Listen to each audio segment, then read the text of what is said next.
And before we get you out of here, I'd be like, is there anything that you want to kind of talk about or anything like you want to shout anybody out? I know that you have a lot of support here in El Paso. A lot of people believe in you. You've been training and fighting for 10 years, been traveling. You know what I mean? I know how that is. That for here in El Paso, I know that we're kind of always stuck like in the middle between like Dallas and Phoenix. We're like in the middle. So for a lot of times, like all the traveling and all the time you put in, like, is you ready to do this? Yes. I'm excited. I'm pumped. I'm ready to make my pro debut. I've been waiting for this moment like forever. Yeah. Tell them how you wanted to go pro at 16. Yeah. Yeah. Talk about that little story. Yeah, I don't know.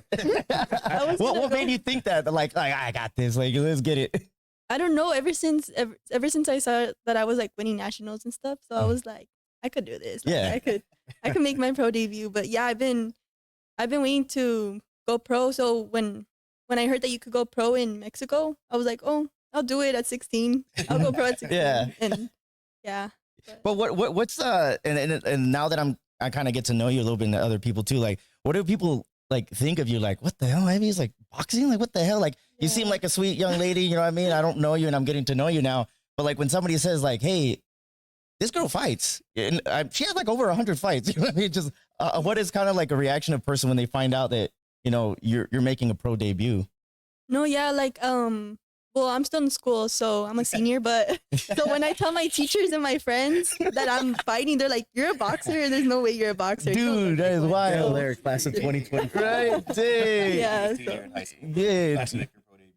That's cool. And talk about all your parents and the sacrifice, all the time that they've put in an effort for you to kind of chase this dream of yours. Yeah, my parents have put lots of money and time into my boxing career. So I thank them for that, because without them I wouldn't be where I'm at. So yeah, but they've made a lot of sacrifices for me, like money wise and taking time out of their own work, so she has a whole gym in her backyard. Yeah, I have like, a ring, Sick. a whole gym in her so backyard. yeah, my family has dedicated basically their whole lives to boxing. That's for awesome. me. So that's awesome. And this is one thing I always tell folks out there when, people that are in sports, everybody looks at the person that's doing all the work, but it's like a team around, you have to have the right type of people around you that are looking out for you in your best interests, because that's one thing that you want to like not have to worry about is kind of the outside stuff,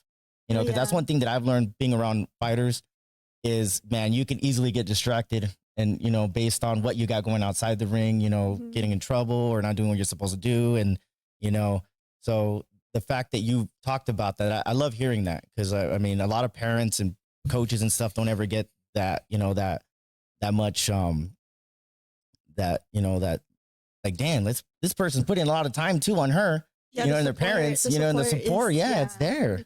Tell them how